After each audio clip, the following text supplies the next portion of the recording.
Tungkol sa kasaysayan ng aming paaralan, ang paaralan ay binuksan bilang isang bokasyonal na paaralan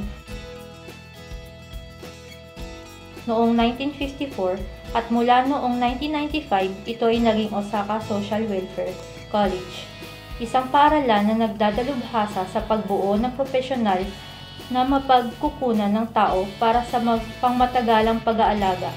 Ito din ang pinakalumang bokasyonal na paaralan na naprubahan ng gobyerno bilang isang pangmatagalang paaralan sa pagsasanay sa kapakanan ng pangangalaga.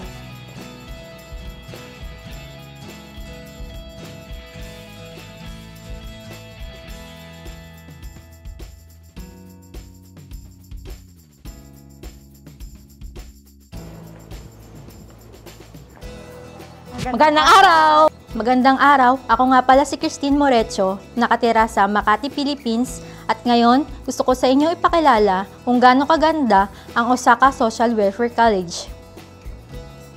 Hello, magandang araw. Ako nga po pala si Lovelyn Casio Jocos na nanggaling sa Cebu City, Philippines. Gusto ko po sa inyong ipakilala ang aking paaralan ng Osaka Social Welfare College.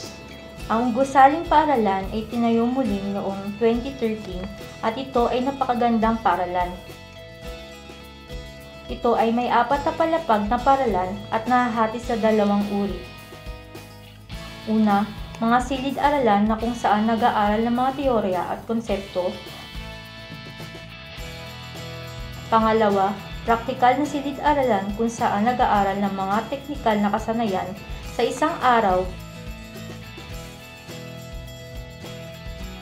Mayroong 4 na subject. Sa isang subject, tumatagal ng 1 oras at kalahating minuto.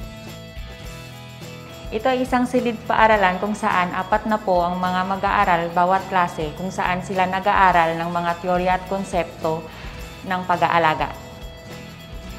Ang paaralang ito ay binubuo ng 2 semester. Ang unang semester ay nagsisimula sa Abril hanggang Agosto at ang ikalawa ay nagsisimula ng Setyembre hanggang Marso at pwedeng makapagtapos sa loob ng 2 taon.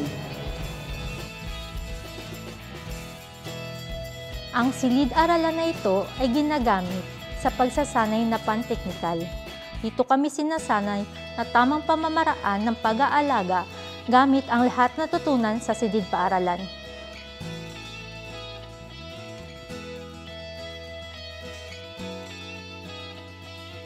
Pagkatapos ng 2 taon, pwede kang kumuha ng tinatawag nilang Kaigo Fukushishi or yung Certified Health Worker at mabibigyan ka ng Kaigo Visa.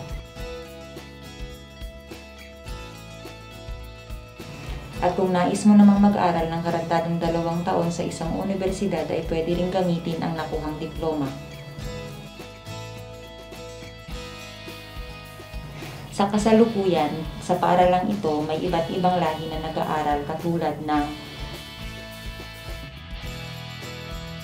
Chinese, Vietnamese, Indonesian, Thai, Burmese, Sri Lankan at Mongolian. Masaya silang maging kasama hindi lang bilang mga kaklase kundi bilang mga kaibigan.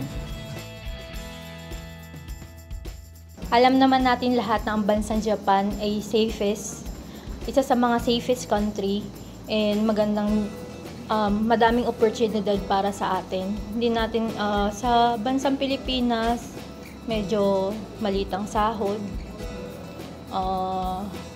Konti ang oportunidad para sa atin. Naisip ko, ang bansang Japan ay magbibigay sa akin ng magandang oportunidad. May bibigay ko yung kagustuhan ng anak ko, hindi lang para sa future ko, para sa future din ng magiging anak ko. Kaya naisipan kong mag-aral dito sa Japan para sa magandang kinabukasan. Maliban sa gusto ko pong puntahan ang iba't ibang magagandang tourist spot dito sa Japan, sa Pilipinas, limitado ang oportunidad ng isang nurse at limitado ang sahod. Kaya ko po naisipan na mag-aral at subukan ang aking kapalaran bilang isang nurse dito sa Japan at kumuha ng mag-aral bilang isang certified healthcare worker. Pinakilala to sa akin ng kaibigan ko at nalaman ko sa kanya kung gaano kaganda tong facility ng school na to, facility at saka kung gaano kagagaling yung mga mga instructors, and kumpleto yung mga equipments. So, alam ko na itong school na to makakatulong sa akin para maging isang magaling na care worker in the future. Ang school na po ito ay ipinakilala sa akin ng aking kaibigan na mga kasama ko din po sa kumpanya. At sabi po nila na sa school po na ito may mga magagandang mga pasilidad at ang mga instructor or mga teachers ay nagtuturo ng magaganda na makakatulong sa akin na magtrabaho sa future na maging isang magaling na certified healthcare worker. Pagkatapos ito, pagka-graduate ko dito, mag-work ako sa rural lodging home. Then, nais ko rin dalhin dito yung pamilya ko para dito na rin siyang pag-aralin and para sa future din na maging anak ko.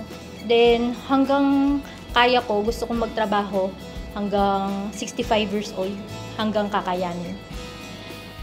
Kapag ako po ay nakagraduate, gusto ko pong magtrabaho sa pinapasukan ko ngayong company bilang isang healthcare worker.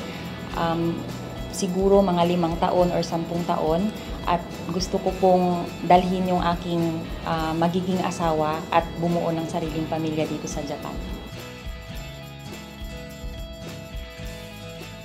Hanggang 1987, walang mga tagapag-alaga ng matatanda. Ang mga nurse ay nakatuon sa pangangailangang medikal sa ospital at pag-aalaga ng matatanda. At dahil bumababa ang birth rate at ang populasyon ay tumatanda sa buong bansang Asyano, kaya tumataas din ang pangangailangan or demand ng mga health worker, lalo na sa Japan. Simula noon, ang mga nurse ay nakatuon lamang sa medical at ang mga certified health worker or yung caregiver ay nakatuon sa pangangalaga ng mga matatanda. Sa kasalukuyan, kahit marami ang mga kabataan, pero kung iisipin, pagkalipas ng 10, 20, 30 taon mula ngayon, ang health worker sa Japan ay mananatiling in demand na trabaho dahil ang bansang Japan ay may aging population.